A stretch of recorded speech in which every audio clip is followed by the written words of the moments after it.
Hi, John Martinez here with Steve Sluka, Senior Sales Guru, and Steve is an expert at selling in the really the hearing aid industry. He's been doing it a long time. He trains salespeople to do it as well. Steve, welcome. Hey, John, thanks for having me today. Yeah, absolutely. So, I've got a question I wanted to ask you that I hope you can, kind of share with anyone watching this video.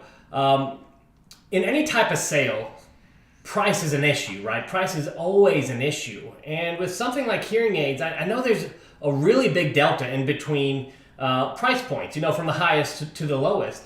Absolutely.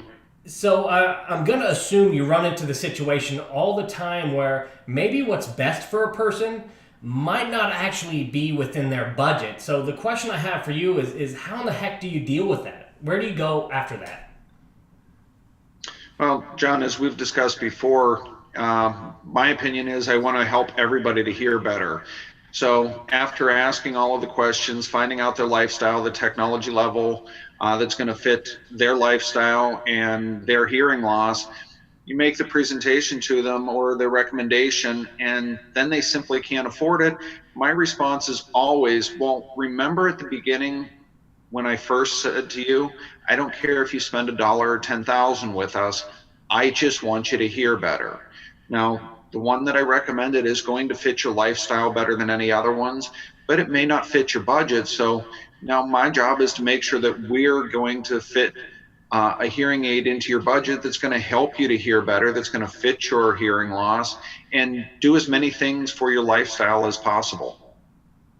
That's wonderful. So, I know a lot of people kind of get tongue-tied and stuck at that part when they do make a recommendation, and it just doesn't work. I know a lot of mediocre salespeople at that point kind of pull back because they don't want to.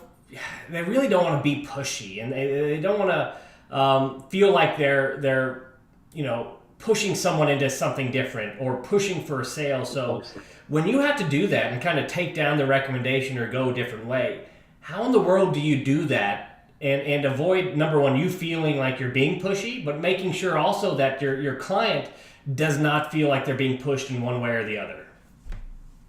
No, that's a really good question. And again, it's my base statement. I set that up from the very beginning, telling the person that it doesn't matter to me if they spend $1 or 10,000. My job is to help them to hear better. Now, I don't have to pay for it. I don't have to control their budget. They do. So if my recommendation for them, the hearing aid that's going to best fit all of the criteria is not in their budget, then we're going to have to step back a little bit. But you do so in a way that you're actually bringing them along with you because you set it up at the very beginning. If you don't have that base statement right up front and the customer all of a sudden can't afford the hearing aid that's being recommended, and then you try to switch technology levels or try to go to a hearing aid that may be a little bit less quality, now you're going to sound like a pushy salesperson. But if you set it up from the very beginning, then you take that part of it away. Yeah, and when it comes to money, different. I mean, people are different, but I know for me personally, I don't like to talk about money. So if I can't afford something, I'll usually keep it to myself, right? I'll never tell a salesperson, you know what, I just can't afford that. And it sounds like you are kind of setting up an environment that makes it okay for people to share that type of information. Like you're almost prepping them up front that, hey, if this is, that's a common concern. So if that common concern does pop its head up later, you've already kind of set the stage and made it okay to share that information. And that's one of the things. I want it to be an open, honest conversation. So I do tell them it's okay. And I guess further, if I get to the point where the recommendation is made and they can't afford it, I let them know that that's okay. Not everybody can, drop, $10,000 on the best of the best of the best, but not everybody has to either. And it's my job to just make sure that they can hear better. So when is it that you are actually having this kind of conversation, the base statement as you called it, where you kind of start to set everything up and relieve pressure and really pave the way for that open, honest communication? When is it exactly that you have that conversation or you make that statement? Well, I do that at the very, very beginning of the sales process. I bring them into the office and I tell them that I don't care if you spend a dollar or 10,000 with us. My job is to make sure that you can hear better. Does that sound fair to you? So you do Now, that right up front. everybody's going to say yes to that. Perfect, And perfect. I do it with very, very beginning parts.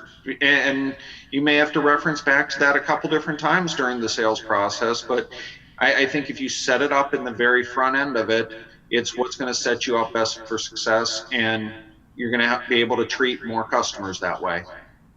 Absolutely wonderful. So I love where you went with that. Sounds like you need to do it at the beginning, no matter what. But it also sounded like you might have to reference back to it. You said, maybe multiple times during that conversation. So can you talk a little bit about when you might have to, reference it back or bring it up again or make that base statement again?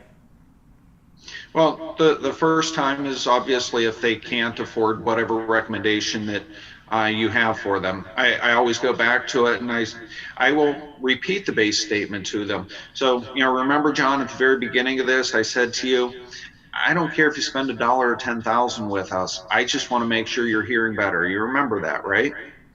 And obviously they're going to say yes to that. So my job is to make sure that you can hear better. Maybe you can't afford this level of technology and we have to step back a little bit, but that's okay. I don't have to pay for it myself. You do. I don't have your budget. You do. So let's find something that's going to fit into that section of this also. Does that sound fair to you?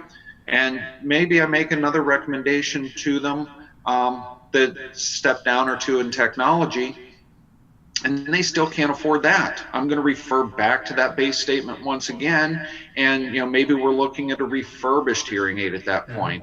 But reminding them that you're here to help them to hear better and to get as much of their lifestyle back as possible.